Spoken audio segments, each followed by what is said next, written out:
गर्नको लागि पुण्य गौतम हुनुहुन्छ। पुण्य सर नमस्ते, यहाँलाई स्वागत। थ्याङ्क यू सो मच, धन्यवाद। कास्की जिल्ला अदालतले रवि, छवि र जीवी सहित अन्य अभियुक्तहरूको चाहिँ सहकारी ठगी मुद्दा मात्रै कायम राखेर सङ्गठित अपराध र सम्पत्ति शुद्धिकरणको मुद्दा खारेज गरेसँगै यति बेला राष्ट्रिय राजनीतिमा यसको विषयमा गम्भीर बहस र छलफल, चर्चा, आलोचना भइराखेको छ। कति बेला यसलाई समर्थन गरिरहेका छन्, कति बेला यसलाई विरोध गरिरहेका छन्। श्रम संस्कृति पार्टीका केन्द्रीय अध्यक्ष हर्क साम्पाङले चाहिँ यसलाई तीव्र आलोचना गर्नुभएको छ। उहाँले लेख्नु भएको छ, अब जीवी राईलाई नेपाल ल्याएर सहकारी मन्त्री बनाऊ रवि सरकार भन्नुभएको छ। कसरी हेर्नु भएको छ पुण्य सर यसलाई तपाईँ? ठिकै त भन्नुभयो। हर्क साम्पाङ जस्तो भूमिपुत्र, देशभक्त र स्वच्छ छविको व्यक्तिलाई यो चिन्ता पर्यो कि अब हामीले नेपाल विकास होस्, निर्माण होस्, भौतिक पूर्वाधार बनोस् भनेर जसरी खाइ नखाइ ट्याक्स तिरेका छौँ, त्यसबाट राज्य कोष बनेको छ। राज्य कोष जति सबै यस्तै सहकारी ठगहरूले देश ठग्ने, सहकारी पीडितहरू बनाउने, सहकारी पीडितको बचत फिर्ता गर्ने नाउँमा भरे भोलि चुनावी राजनीति गर्नको लागि लगेर सहकारी पीडितलाई हामीले न्याय दिएका थियौँ नि भन्नको लागि, भोट ब्याङ्क बढाउनको लागि रासपाले राष्ट्रिय ढुकुटीमाथि लुट खसोट गरेको छ। अब के रवि जीवी राई अब सहकारी मन्त्री बनाउँदा पनि उपयुक्त हुने जस्तो यो सरकारको कदम के? बाबा रवि लामिछाने यही केस लाग्दा चाहिँ फ्युचर प्राइम मिनिस्टरको इमेजमा म छु भन्न हुने। सुन्नुहोस् है, यदि रवि जीवी हुन्छन् भने छवि पनि हुन्छन्, रवि पनि हुन्छन्।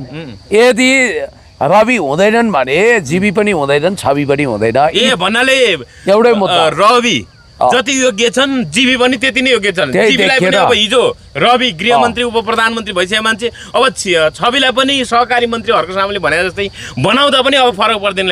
यो व्यङ्ग्यात्मक हो, यो नगरौँ भन्न खोजे हो भन्न चाहिँ होइन। यो व्यथिति हो, विकृति हो, विसङ्गति हो, यो खुच्चिङ पर्यो भन्न खोजे होइन। यो चिन्ता व्यक्त गरेको बुढी मरी भन्ने होइन, काल फल्क्यो भन्ने मुख्य समस्या हो। यो देशमा यति तपाईँको चर्को सहकारी मुद्दामा मुछिएका मान्छे जसको ठगी मात्रै होइन, सङ्गठित अपराध र सम्पत्ति शुद्धिकरण सम्बन्धी सङ्गीन मुद्दा छ र इन्टरनेसनल फाइनेन्सियल टास्क फोर्सले स्पेसल आफ्नो टिम पठाएर, इन्भोइ पठाएर अर्थमन्त्रीलाई भेटेर तपाईँ ग्रे लिस्टबाट स्तरोन्नति भएर आफूलाई ग्रे लिस्टबाट हटाउन चाहनुहुन्छ भने कृपया सम्पत्ति शुद्धिकरण र सङ्गठित अपराधको मुद्दामा जिरो टोलरेन्सी, नो मर्सीको नीति अप्नाउनुहोस्, कडै कडाउका साथ जानुहोस् भनेको भोलिपल्टै झन् यो मुद्दामा पुरै राज्यले कमजोरी देखाएको छ। अब ब्ल्याक लिस्टमा परेर नेपालको अन्तर्राष्ट्रिय खाता नै तपाईँको कोल्याप्स हुने सम्भावना छ। नेपालको अन्तर्राष्ट्रिय कारोबार नै ठप्प हुने र देश सोमालिया वा बुरुन्डी हुने खतरा भएको बेलामा ठ्याक्कै जीवी राई र छविलालको पनि मुद्दा फिर्ता लिने भन्ने बित्तिकै त यसले के देखायो भने एउटा रविलाई चोखाउनको निम्ति यो सब गरिएको भन्ने देखियो। भन्नाले रवि लामिछानेको विषय त अब एक ढङ्गले उनी होइन भन्नाले अहिले सार्वजनिक नै छन्, तर जीवी राईको विषयमा त अब उनी अब नदेखि अब मुद्दा लाग्यो, अभियोग लाग्यो, नदेखि सफाइ पाउने जस्तो पो देखियो त होइन? यो रविकै कारण भइरहेछ पुण्य सर। अब उनीहरूको एउटा भाष्य चाहिँ के छ भने उनी जीवित रहेछन् भने के भनेको छ, उनी यो धरतीमा जीवित नहुन सक्छन्। रासपाको रमेश प्रसाई र पुकार बमले भनेको कुरा कति व्याख्या गर्नु नगरौँ। उनी यो धरतीमा जीवित छन् भने हामी ल्याउँछौँ भनेका छन्। अब ल्याउनै परेन, उनी आउँछन्। अब किनभने अब आउने बाटो खोलेर अब उनी आउँछन्, मेलमिलाप गर्छन् रे।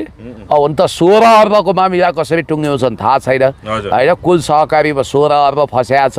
अब त त्यो चोखिएपछि त हाई सन्चो। फेरि एउटा कुरा के रहेछ सर भने नेपालको कानुन यति फितलो छ कि तपाईँले अरबौँ खरबौँ लुटे पनि जम्मा 7-8 वर्ष जेल परेपछि जम्मै फच्चे हुने रहेछ।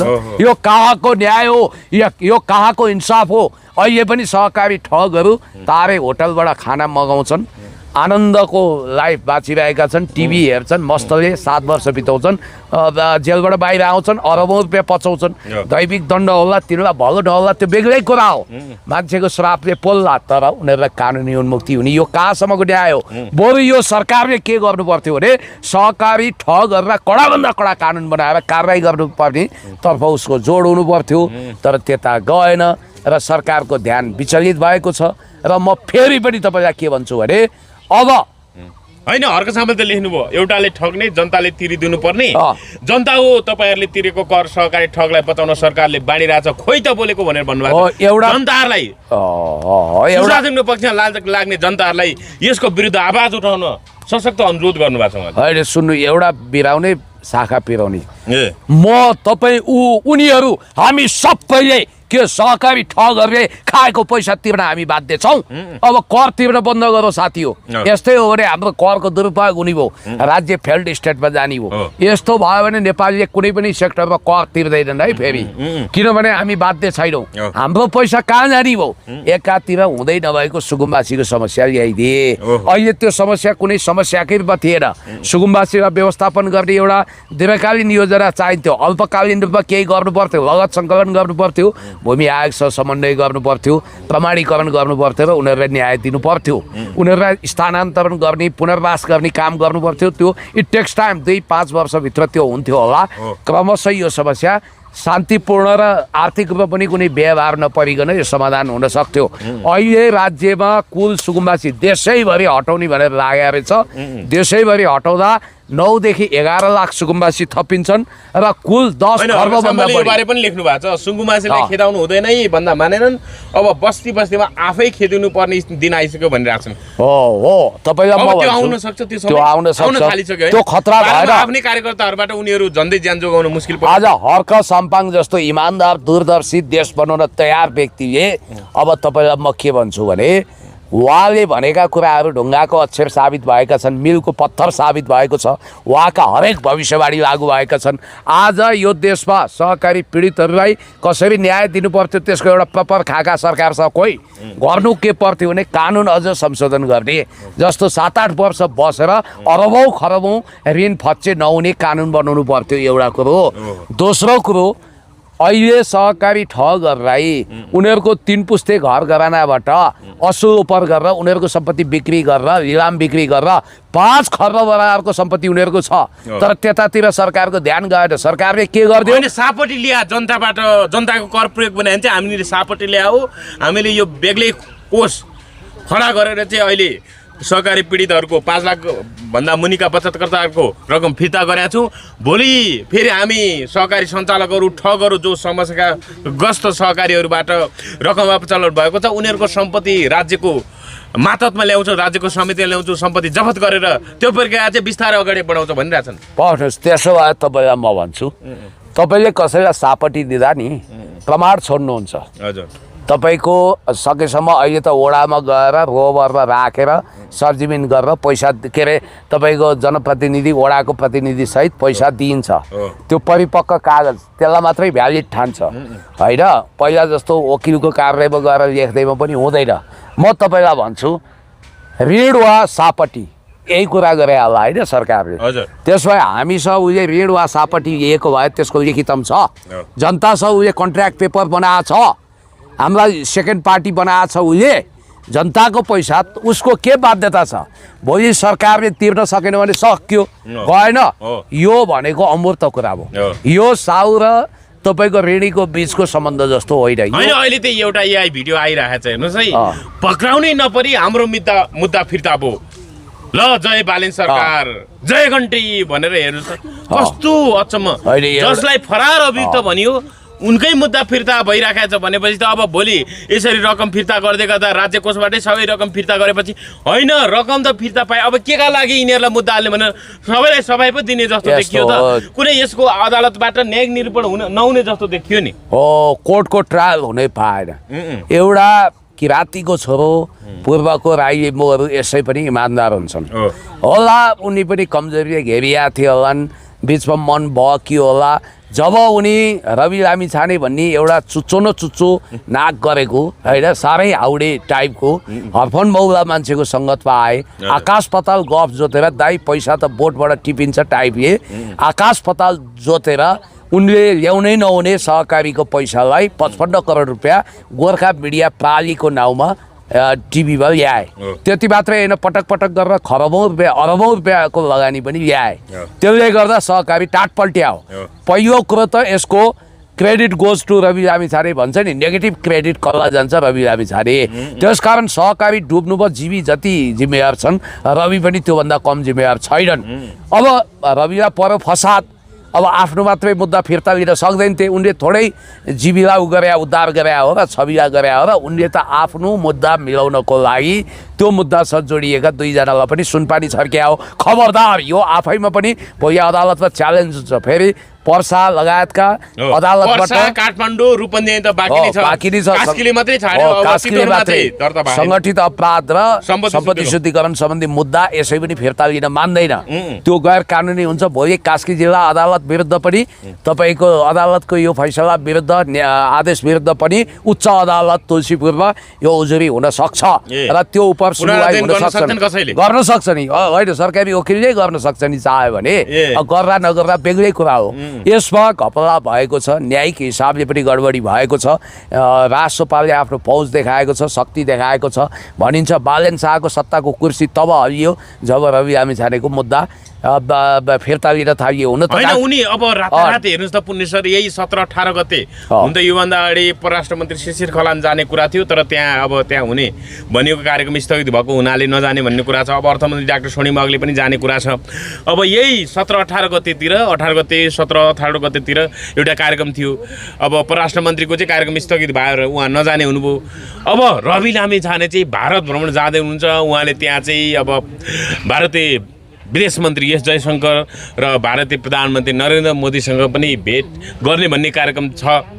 अब के हुँदैछ? अब कतै न कतै नयाँ ढङ्गको राजनीति समीकरण भन्नाले अब राष्ट्रसभाको सरकार ढले पनि फेरि राष्ट्रपतिकै नेतृत्वमा सरकार बन्ने हो। त्यो हिसाबले बालेनलाई हटाएर कतै रवि लामिछानेलाई नेतृत्व स्थापित गर्ने प्रयास त भइरहेको छैन शक्ति केन्द्रहरूले? कसरी हेर्नु भएको छ? होइन, अर्को कुरामा यहीँनिर अब विक्रम मिश्रीको यही वैशाख 28 गते अब नेपाल भ्रमण हुँदै थियो, तर बालेनले भेट नदिने भनेपछि उनी आउन चाहेनन् भन्ने कुरा आयो। त्यो हिसाबले यो राष्ट्रसभाको सरकार र पार्टीको समग्र भारतप्रति हेर्ने दृष्टिकोण चाहिँ सकारात्मक बनाउन, सम्बन्ध सुधार्न पनि लामिछाने जाँदैछन् भन्ने कुरा छ। कहीँ न कहीँ अब यो बालेन सरकारप्रति भारत असन्तुष्ट रहेको कुराहरू पनि आइराख्दाखेरि कति अब रवि कार्ड खेल्न सक्छ भारतले? अथवा यसलाई एकदम सशेषित गरेर भन्नुपर्दा रवि लामिछानेको सरकार प्रो अमेरिकन टाइपको देखिन्छ। डिप स्टेट र इन्डो वेस्टसँग उसको लगाव देखिन्छ। इन्डियाको र चाहिँ तपाईँको पश्चिमाहरूसँग एसोसिएटेड छ मूलत। अब बालेन त्यही भित्र आबद्ध भएको भनेर म सब प्रमाण छैन, तर कहीँ न कहीँ त्यहाँबाट इन्फ्लुएन्स भएको डिप स्टेटको प्रभावमा रहेको, दबावमा रहेको देखिन्छ भनिन्छ। अब यता स्वाभाविक हो, चिनलाई चिडाउने र भारतलाई इग्नोर गर्ने बालेनको नीति हो। यो रिपब्लिकको सवालमा पनि उसले मिडिया स्टन्ट मात्रै गराएको छ, होइन? उसले डिप्लोमेटिक नोट पठाएको रहेछ, प्रेस रिलिज मात्रै रहेछ, सिग्नेचर छैन, केही छैन। अब मूलभूत विषयमा जाउँ, रवि लामिछाने भारत भ्रमण गर्दैछ, भारत भ्रमण गर्नुको मतलब मलाई बालेन शाहले सिद्धाउन खोज्यो। बालेन शाहको भारतलाई हेर्ने दृष्टिकोण राम्रो छैन भनेर खुसामत गर्न जान लाग्यो। मुकुल ढकालले राजदूतावासमा गएर स्वर्णिम बाबुले र रवि लामिछाने गिडगिडाएको, मलाई प्रधानमन्त्री बनाइदिनुहोस्, म यो गर्छु ऊ गर्छु, भुटानीकरण स्वीकार गर्छु, सिक्किमीकरण कबल गर्छु भनेर आइरहेछ त सबै कुरो। त्यस कारणले गर्दाखेरि उनी योभन्दा अगाडि चुनाव अगाडि नै भिजिट गर्न चाहन्थे, सफल नभएको। अहिले परराष्ट्र मन्त्री शिशिर खनालले बचकरा देखाउँदा, अपरिपक्वपन देखाउँदा धेरै क्षति पुग्यो भन्ने क्यालकुलेसनमा रवि लामिछाने छन्। रवि लामिछाने त काठमाडौँमा मोदीको भाइ आउँदा पनि लम्पसार पर्न गएकै उनी गृहमन्त्री हुँदा। नरेन्द्र दामोदर दास मोदीको भाइ द्वारिका होटलमा बसेका थिए। अब यहाँनिर अलिकति अघिल्लो प्रसङ्ग हामीले टुङ्गाएपछि यसमा आउँला। तपाईँलाई म यति मात्रै भन्छु कि रवि लामिछाने प्रधानमन्त्री हुन सबै तागत लगाएर अगाडि बढेका छन्। बालेन पनि के कम सके आफै सर्वोच्च नेता हुने नभए पनि भूपदेवलाई अगाडि सारेर पार्टी कब्जा गर्ने उनको योजना रहेछ। सके पार्टी कब्जा गर्ने, नभए उनी अहिलेसम्म त राजसभा छैनन्, किनभने उनले सदस्यता लिएको पनि छैनन्। म वरिष्ठ नेता हुँ भनेर काहीँ इन्टरभ्यू पनि दिएका छैनन्। सायद उनले पद्मरत्न तुलाधरले 2048 सालमा एमालेको कोटामा सांसद मन्त्री भए जस्तै उनी रासपाको चुनाव चिन्ह मात्रै प्रयोग गरेका हुन्। Complete pure and complete Rasapa होइनन्। भोलि होलान् नहोलान् उनको कुरा हो। यहाँनिर गम्भीर समस्या के आइदियो भने जीवी राईको प्रकरणमा राज्यले ठुलो भुल गरेको छ।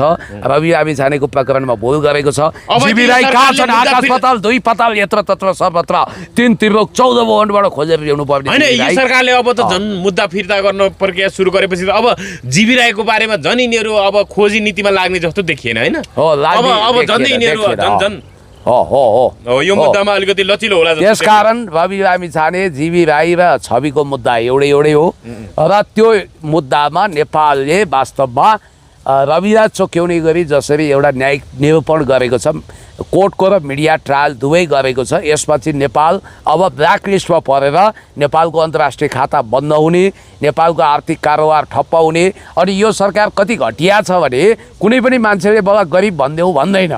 यो सरकार चाहिँ हामीलाई गरिब भनिदिनु, हामीलाई गरिब देशको रूपमा दर्ज गर्नु भनेर चिठी लेख्छ। यो सरकारले त हामी विकसशील देशको दर्जामा पुग्न चाहन्छौँ, विकसित देशको दर्जामा पुग्न चाहन्छौँ भन्नुपर्नेमा विकसोन्मुख मात्रै होइन, एलडिसी लिस्ट डेभलप कन्ट्रीको सूचीमा हामी चढ्न चाहन्छौँ भनिरहेछ। भन्ने बित्तिकै तपाईँ के ख्याल गर्नुहोस् भने सरकारको प्रायोरिटी पुरै गलत छ। अब कुरा आउँ रवि लामिछानेको। अब रासपाभित्र एउटा हलचल भएको कुरो देखिएको छ। अमरेश कुमार सिंहलाई प्रयोग गरेर पनि रविले कति कुरा बाहिर ल्याएका छन्। रविको ध्यान नभनेको के हो भने यो सरकारलाई अलोकप्रिय होस् र यसलाई विस्थापित गरौँ भन्ने, तर रविले यसो गरेको खण्डमा हुनेवाला चाहिँ अर्कै परिणाम हो नि। फेरि के हुन्छ थाहा छ? हर्क साम्पाङज्यूलाई म भन्न चाहन्छु, अब तपाईँले पुरा तयारी गर्नु पर्यो। दौरा सुरुवाल नयाँ किन्ने कि पुरानैमा आइरहनु लगाउने त्यो तपाईँको कुरा हो।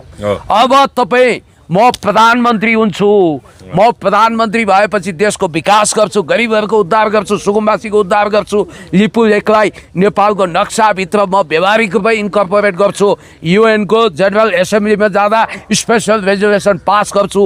अब मैले सहकारी पीडितहरूलाई न्याय दिलाउने विधि भनेको राज्य कोष खर्च गर्ने होइन, सहकारी ठगको 5 खर्ब बराबरको सम्पत्तिबाटै लिलाम बराबर गरेर त्यसैबाट म तिराउँछु, देशलाई न्याय दिन्छु, विकसित गर्छु, म प्रधानमन्त्री हुन्छु, त्यसपछि राष्ट्रपति हुन्छु, देश हराभरा बनाउँछु भन्ने तपाईँको सपना जो थियो अब पुरा हुन लागे जस्तो छ।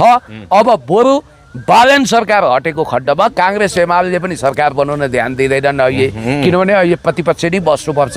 अब नयाँमा को त भन्दा को हर्क साम्पाङ, उहाँको प्रधानमन्त्री हुने मिति यसै पनि मैले अस्ति कुण्डली हेरेको थिएँ उहाँको। या म भन्न चाहन्छु बालेनको 84 देखि 86 सम्म सिद्धाको समय सिद्धिने हुनाले बालेनको गडबडी छ। 2046 साल वैशाख 14 गते साँझको 6:15 बजे जन्मिएको बालेन शाहको अहिलेसम्म राम्रै कुण्डली चलेको छ। अब उहाँको सिद्धाको समय सकिन्छ। अब हर्क साम्पाङको जन्म मिति र समय भन्न मलाई पर्मिसन छैन, तर मैले कुण्डली हेरेको छु। उहाँको योगिनी दशा पनि सिद्धा चल्छ। उहाँको ग्रह मङ्गल र प्रधानमन्त्री हुने योग छ हर्क साम्पाङको। मङ्गल तपाईको ज्योतिष भविष्य त्यो भने ज्योतिष पनि हो नि तपाईँ हैन? अब यो धेरै खुलासा नगरौँ। मङ्गल र सूर्य नि लग्नमा बसेको र भाग्य भावमा बृहस्पति बसेको हुनाले अब सिद्धाको समय पनि सुरु हुन्छ।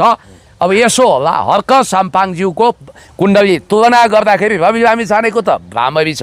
उनी अहिले कल्पनै गर्नु पर्दैन, अहिले हुँदैनन् उनी। त्यो पार्टी विभाजित होला के होला, रवि लामिछानेले हलचल गर्ने बित्तिकै त्यो पार्टी विभाजन हुने हो। अहिले पनि मुद्दा सम्पूर्ण फिर्ता भएको होइन, सहकारी ठगीको मुद्दा त काम नै छ कास्कीमा पनि। यसो हुने छ के अब परिस्थिति विनाशकाले विपरीत बुद्धि। रासपा बालेन शाह रवि लामिछानेहरूले जनताप्रति यति गद्दारी गरेका छन्, देशलाई यति कुकर्म गरेका छन् कि यो पापले गर्दा यिनीहरूको बुद्धि उल्टो भएको छ। अब यिनीहरूको यदुवंशीय लडाइँ सुरु भइसक्यो। ठाउँ ठाउँमा आफै कुटाकुट, हानाहान, गाँड कोराकोर, भुँडी फोराफोर, मारामार, भडास उतारको प्रतियोगिता छ। मेरो गृह जिल्ला बारामा पनि त्यो देखियो। यो हिसाबले हेर्दा अब रवि गुट बालेन गुट छुट्टै हुन्छ। अब कि त बालेनले पार्टी कब्जा गर्छन्, त्यो सम्भव देखिँदैन अहिले। त्यो नहुँदा यिनीहरू फुट्छन्। फुट्दाखेरि अब तपाईँलाई एउटा कुरा भन्छु, दुवैतिर बहुमत पुग्दैन, केही हुँदैन। दुवैतिर बहुमत पुग्दैन, केही गर्दैन कि अहिले। दुवैतिर बहुमत नपुगेपछि के हुन्छ भन्दा अब समय पनि हेर्नुहोस्, ज्योतिषशास्त्रीय हिसाबले पनि मैले तपाईँलाई भनिहालेँ, भाग्य भावमा बृहस्पति छ, योगिनी दशा सिद्ध आउँदैछ। कि त बाले अब रवि त रिङ आउट हुन्छन्, रवि हुँदैनन्, रवि यो जुनीमै प्रधानमन्त्री हुँदैनन्, लेखेर राख्नुहोस्। हो, मेरो भविष्यवाणी उनको कुण्डली सबै हेरेको छु मैले, उनी हुँदैनन्। उनी जे हुनु थियो सिद्धि हो। उनको बुवा पनि उपमा टुङ्गिया उप प्रधान पञ्चायत थिए। अब बालेन शाहको भन्नाले यो चाहिँ रवि लामिछानेको आफ्नै कर्मले गर्दा उनी आफ्नो पार्टीको 2/3 नजिकको मत आउँदा पनि प्रधानमन्त्री हुने योग नदेखियो। कर्म भाव भाग्य भाव त्यही हो, यही हो कर्म पनि। विस्तार गर्नु अब म कारणले के कर्म कारणले के कर्मको कारण भने, एक त बालेनले जति पनि अहिले सुकुम्बासी विरोधी अनि देशमा जुन गर्नै नहुने कामहरू गरेका छन्, गरिब मारा काम गरेका छन्, त्यो शक्तिको स्रोत भनेको रासपा हो। रासपाले उनलाई प्लेटफर्म उपलब्ध गराएको हुनाले यो भएको। अर्को रवि लामिछाने आफैले यो देशको नागरिकता त्यागेर अमेरिकी नागरिक भएको हुनाले नेपाल आमाको उनलाई श्राप छ, उनी यो जुनीमा प्रधानमन्त्री हुँदैनन्। अर्को जुनी के कसो म भन्न सक्दिनँ, मान्छे भएर जन्मेलान् कि नर खस्लान् म भन्न सक्दिनँ। अनि अर्को कुरा के छ भने उनको कुण्डली साह्रै कमजोर छ। मैले यो 3 जनाको कुण्डली हेर्दा अहिले समय बालेनको चलेको छ। होइन, हर्क साम्पाङको अझ राम्रो कुण्डली हो। हर्क साम्पाङको कुण्डली अझ स्ट्रङ हो।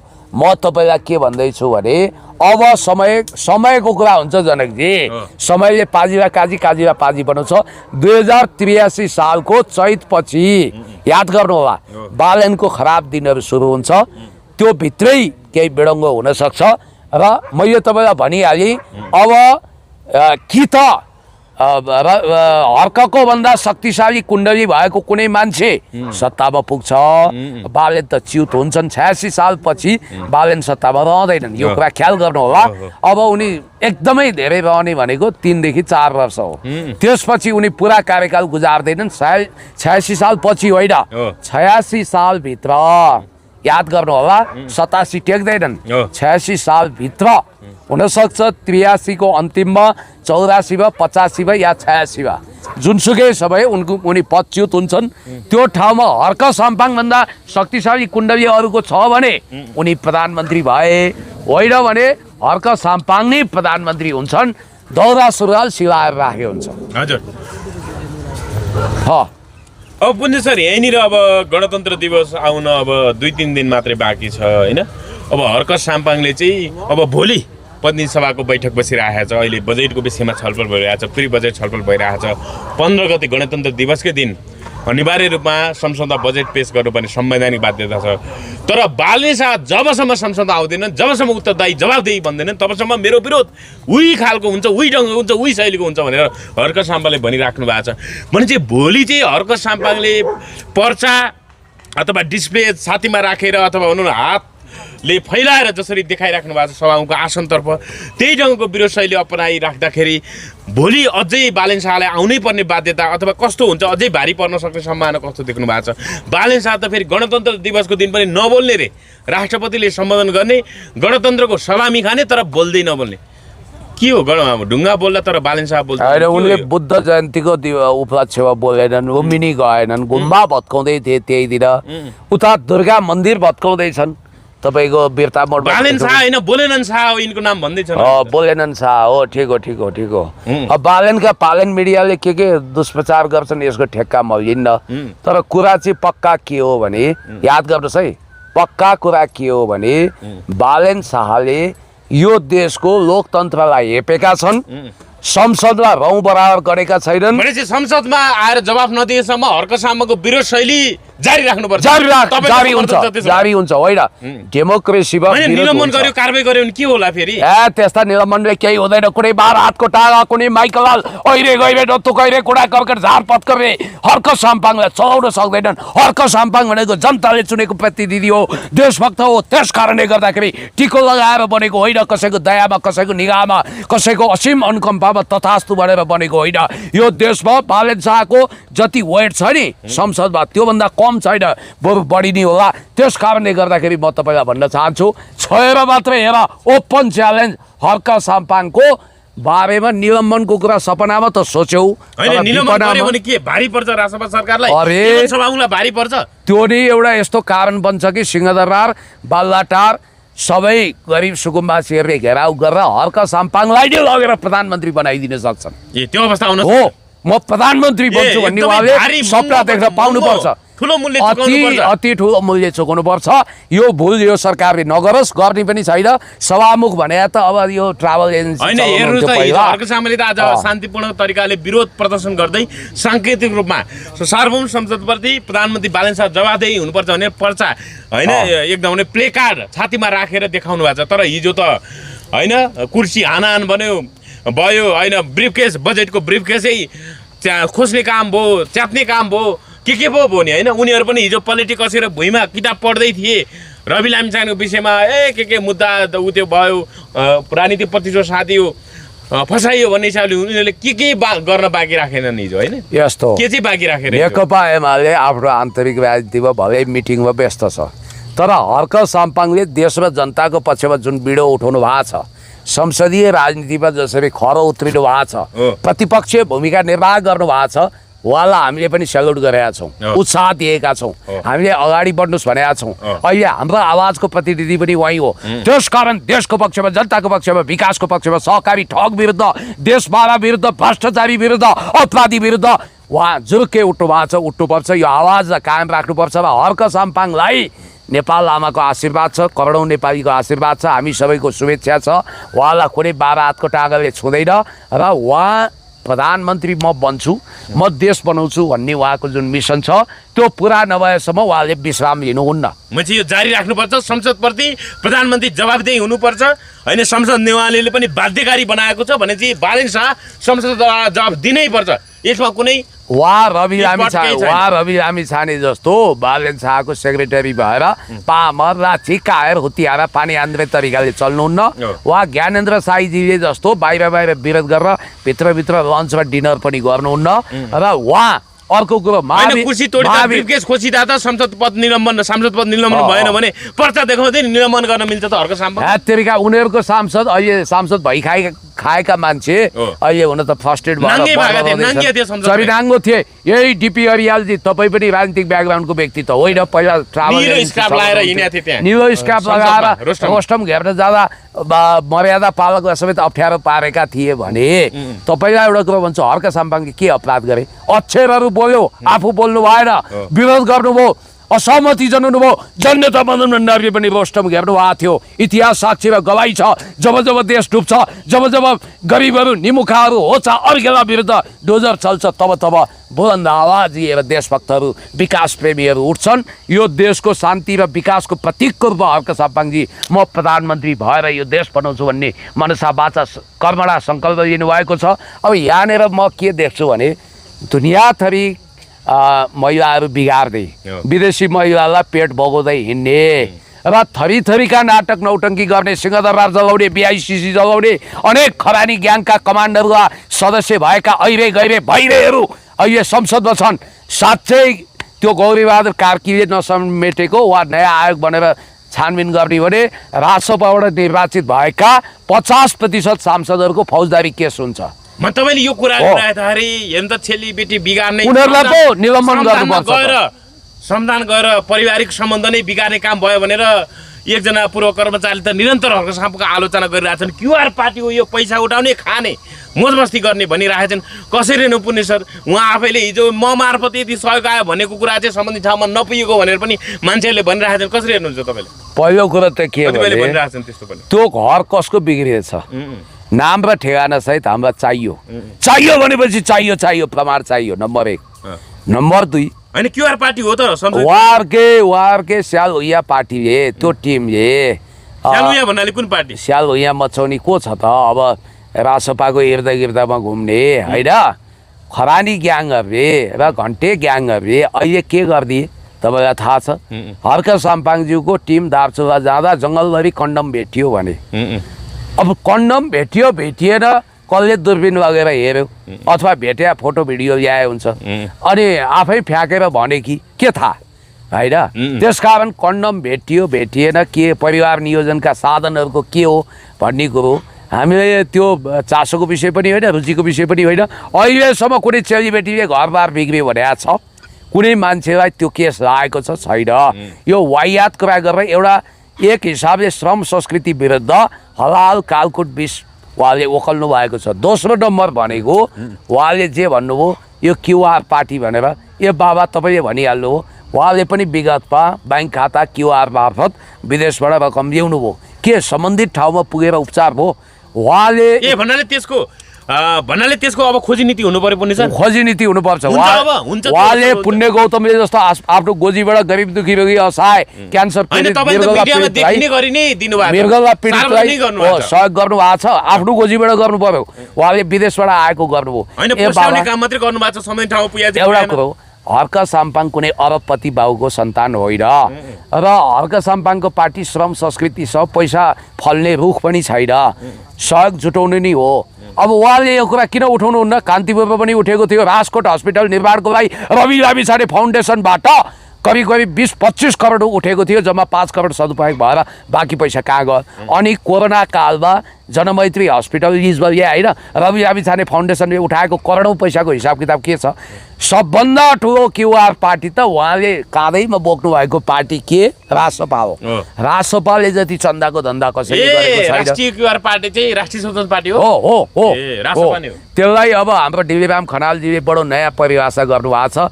देश जगाउन हिँड्ने ट्यापे मुन्द्रे चुल्ठे सुल्पेहरूको टिमलाई चाहिँ खरानी ग्याङ भन्नुभएको छ उहाँले। सहकारी देख्नै नहुने, ब्याङ्क देख्नै नहुने, जताततै ठगिहाल्ने रोग लागेका अचाक्ली उग्र र उत्तेजक मान्छेहरूको टिमलाई चाहिँ उहाँले घन्टे टिम भन्नुभएको छ। घन्टे र खरानीहरूको संयुक्त मोर्चा नै रासपा हो भनेर उहाँले भनिदिनु भएको छ। म यति कुरो भन्छु कि सिसाको घरमा बसेर अर्काको घरमा ढुङ्गा हाड्नु हुँदैन र याद गर्नुहोला, म नेपाल हाँसेको हेर्न चाहन्छु भन्नेहरूले नेपाललाई रुवाएको अवस्था छ। अब म त यहाँ सुन्दैछु बालन शाहजी त यी सब काम छोडेर एउटा ऱ्याप गीतको तयारीमा हुनुहुन्छ। ल अब हेर्नु त कुरो गऱ्यो कुरैको दुःख। अब उहाँहरू उही शेरबहादुर देउवाले भन्नुहुन्थ्यो कि एकचोटि मैले भेट गरेँ, अहिले त उहाँको च्यानल ह्याक भएको अथवा उहाँले राजा ज्ञानेन्द्रलाई चाहिँ फेरि ल्याउनुपर्छ भनेको जस्तो गीतहरू आएको, ऱ्याप गीतहरू, त्यो बिचमा चाहिँ अब ह्याक भएको त्यो गीत पछि हटेको भन्ने कुरा नै आइरहेको छ। हुन्छ यो होइन भन्ने कुरा आइसक्यो। यो राजाभन्दा चर्का राजावादी वा लाटो बुग्मो स्वभावका राजावादी प्रचार गरे उनीहरूले। उनीहरूलाई एउटा झुटो आशा के छ भने हिजो केपी शर्मा ओलीले बैलगाडाको कुरा गरेर राजा ल्याइदिन्छ भन्ने ठान्थे उनीहरू, अनि कहिले प्रचण्डले राजा ल्याउँछ भन्छन्, जसले राजा ल्याउने होइन त्यसैले राजा ल्याउँछ भनेर त्यसैको पछाडि दौडिया छन्। एउटै राम्री केटी देख्नै नहुने, लप परिहाल्यो भन्ठान्ने, मुसुक्क हाँस्नै नहुने, घायल भइहाल्ने स्वभाव भएका केही पागल प्रेमी जस्तै यी राजावादीहरू पनि आफ्नो पौरखमा केही नगर्ने होइन, कुनै मुस्कान सुन्दरीको एकहोरो पागल प्रेममा पागल भए जस्तै राजभक्तिमा यिनीहरू लिन्छन्। अब यिनीहरूलाई के थाहा छैन भने बालन शाह त्यो मान्छे हो जसले राजा ज्ञानेन्द्रलाई दुर्गा प्रसाईको आन्दोलनमा तोडफोड भयो भनेर बिल भुक्तानी गर्नको लागि नारायण एटी के अरे निर्मल निवासमै बिल पठाएका थिए। गत 2 वर्ष झन्डै सालले 2 वर्ष लाग्यो। 2081 को घटना यी बाठा छन्। यिनले के गरे भने अहिले उनको चौतर्फी विरोध भएपछि अलिकति यो राजावादीहरू लाटा सोझा छन्, यिनीलाई न्युट्रलाइज गरौँ भनेर गरे मात्रै हो।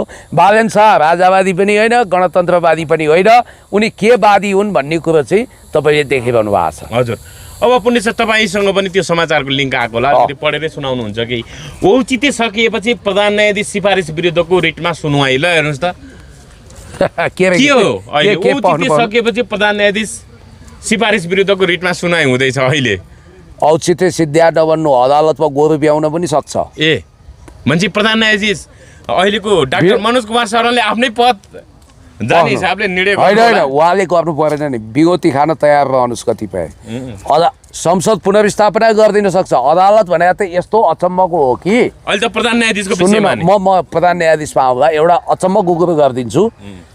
विगतमा केपी शर्मा ओलीज्यूको सरकार विघटन गरेर सुशीला कार्कीको सरकार बनाउनु असंवैधानिक छ भनेर फैसला गरिदियो भने के गर्नुहुन्छ तपाईँ?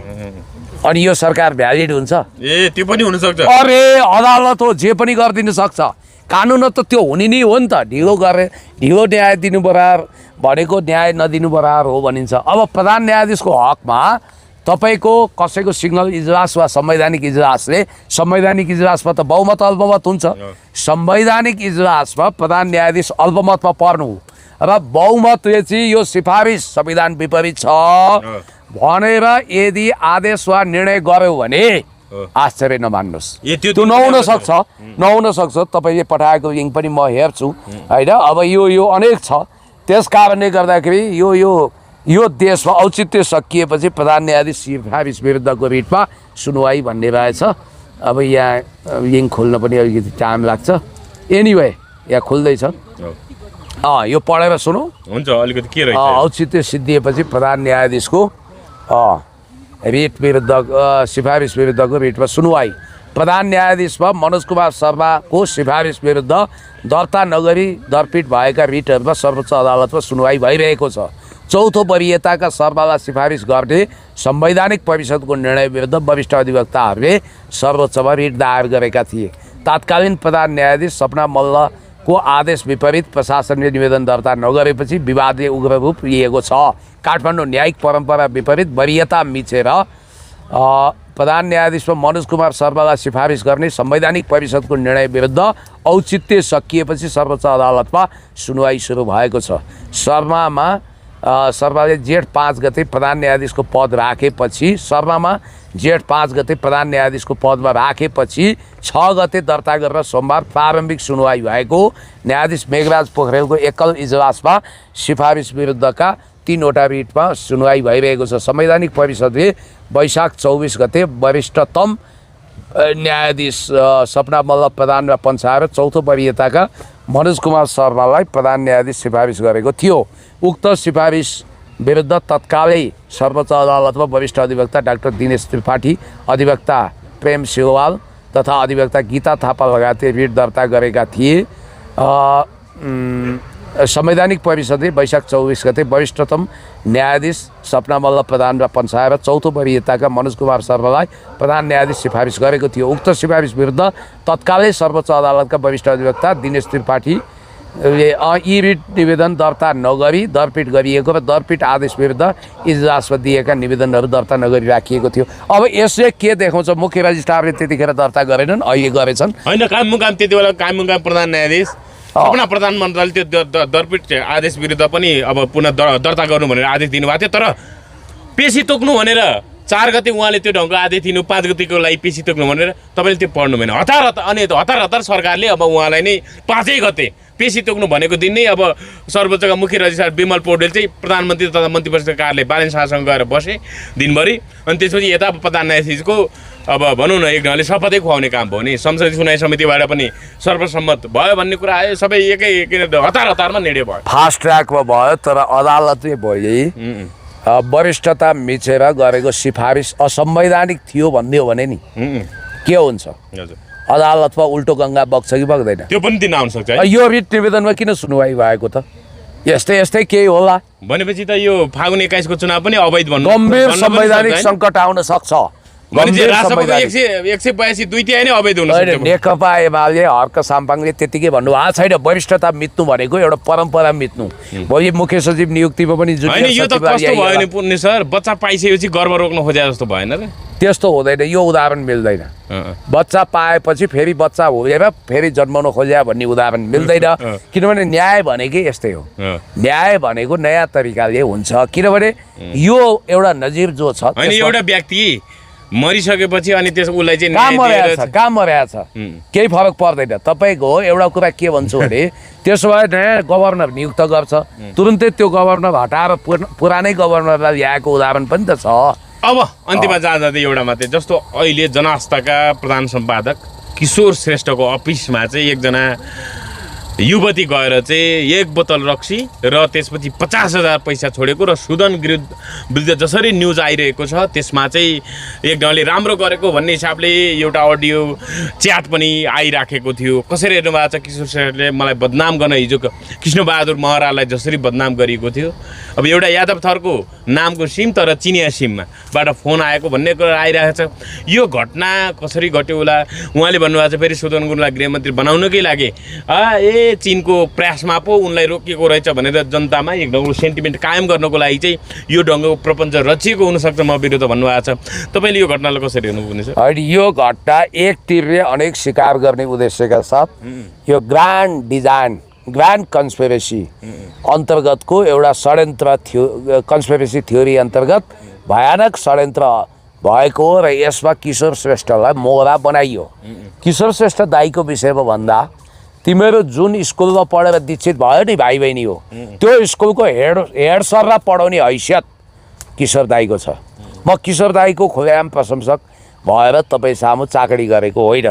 म त्यो अखबारमा 2055-56 सालदेखि लेख्छु। माओवादीमा हुँदा हुलाकबाट पठाउँथेँ म आर्टिकल। मेरा कटिङहरू अहिले पनि छ। विश्व राजनीति र नेपाल भन्ने किताबमा पनि 1-2वटा समेटिँदैछ।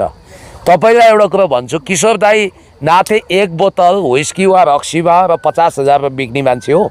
गुन्द्रुकको झोलमा इज्जत फ्याँक्नुहुन्छ। मलाई लाग्छ उहाँले आफ्नो पौरखै गरेर पैतृक सम्पत्ति गरेर करोडौँ रुपियाँ त उहाँको नेटवर्थ होला, सम्पत्ति होला। अहिले त भिडियो फेरि ती युवतीले चाहिँ गेटसम्म त्यो सामान पुर्याएको अनि एकजना मान्छे आएर चाहिँ सरासर बुझेको भन्ने कुरा आएको। उहाँले भन्दा चाहिँ त्यहाँ अब त्यो छोडेर गएको पछि अफिसको कर्मचारीले देख्दाखेरि चाहिँ त्यो त्यहाँ त्यस्तो रहेछ भन्ने कुराहरू आइरहेछ। के भइरहेछ एउटा कुरो अहिले त उहाँलाई पक्राउ गर्ने कुराहरू नै आइरहेछ, त्यसको विरोध पनि भइरहेछ। अहिले पक्राउ गर्नको लागि ब्याकग्राउन्ड बनायो होला। सुदन गुरुङजीले पानीमाथिको ओभानो बनायो होला। कुन त्यो युवती आश्चर्यजनक छ। सारा सोगी के आइडीमा थियो रे पहिला, अनि उनको डिएक्टिभेट भयो। तपाईँलाई एउटा कुरो भन्छु, तपाईँले भूमिका बाँधिहाल्नुभयो। किशोर दाई भनेको विश्व पत्रकार सङ्घको उपाध्यक्ष पनि हो। उहाँ ब्लू पासपोर्ट प्रयोग गर्नुहुन्छ। आजसम्मको इतिहास चाहिँ के देखाउँछ भने भूतपूर्व प्रधान सेनापतिको कुरा गर्नुहोस् या बडे मान्छे जो किशोर दाईसँग टकराए, जो हमसे टकराता है वो चुर होता है भने जस्तो भारी महँगो पर्छ। र किशोर दाईले चारैतिर एउटा इन्फर्मेसन ल्याउनुहुन्छ र किशोर दाईलाई यो विषयमा फसाउन खोजिएको। यिनीहरूले गर्न खोजेको के भने गेटसम्म त्यो कुरा रिसिभ गर्न आएको भए स्ट्रिङ अपरेसन गरेर झ्याप्पै त्यहाँ समाएर भिडियो बनाउन खोजेका थिए। किशोर दाई एक त त्यसमा बिक्नुहुन्न। उहाँको मोल 50,000 र 1 बोतल रक्सी बराबर होइन। उहाँ धेरै गुन्द्रुकको झोलमा इज्जत नफाक्ने मान्छे हो। त्यस कारणले गर्दाखेरि म तपाईँलाई भन्न चाहन्छु किशोर दाईमाथि भएको यो गम्भीर धेरै दिएपछि उहाँले त्यो पनि होइन, त्यो भन्नै खोजे होइन। तपाईँ कहाँ कुरालाई उल्टो पाल्टो बनाउनुहुन्छ। मैले भन्न खोजेँ किशोर दाई भनेको प्रोफेसनल जर्नालिस्ट हो। उहाँले जेनजी आन्दोलनको प्रतिवेदन ल्याइदिनु भयो जो सरकारले लुकाउन खोजेको थियो। सुदन गुरुङको त्यो दीपक भट्टसँग हिमचिम रहेको उसको सेयर होल्डर रहेको ल्याउनु भयो। सुदन गुरुङको विषयमा अन्टसन्ट जे पाए त्यही लेखेको खेदेको भन्ने आरोप पनि त छ नि। होइन, अन्टसन्ट भने के तथ्य र प्रमाण सहित दिनु भएको छ। अनि सुदन गुरुङ चाहिँ कौन सा दुधले धोएको मान्छे हुन्। उनले चाहिँ हातमा तिब्बत ओरिजिन्स ब्लडको ट्याटु खोप्न हुने, उनको कुनै दृश्य देखिने, कर तिरेको कुनै बिजनेस नभए नि 35 करोड बराबरको सम्पत्तिको मालिक हुने, विभिन्न रिसोर्टमा जाँदा युवती साथीसहित जान हुने। सुदन गुरुङ यति रहस्यमय छन् कि जेम्स बोन्ड मुभीको जेम्स बोन्ड पात्र जस्तै छन्। आर्थर कानन डायलको सर्लक होम्सको पात्र जस्तै छन्। सुदन गुरुङ विवाहित कि अविवाहित, यो तपाईँको राजीव खत्री भन्ने मान्छे के भन्दैछन्, उनी अविवाहित रहे। त्यसो भए 2072 सालको भूकम्प ताका उनको छोरो बितेको कुरा गरेका छन्। अविवाहित मान्छेको छोराका आकाशबाट वर्षिन्छ। हाम्रो संवेदना छ, हामी हार्दिक श्रद्धाञ्जली दिन्छौँ। तर अहिले उनी विवाहित हुन् कि अविवाहित, यो विषयमा सबै तथ्य आउनु पर्यो। र किशोर दाई यस्तो प्रपञ्च विरुद्ध लड्नुहुन्छ। शिक्षा काण्डले फेरि त्यो बारम्बार त्यो कोट्याएर किशोर दाईलाई प्रहार गर्ने हरकत नहोस्। Thank you.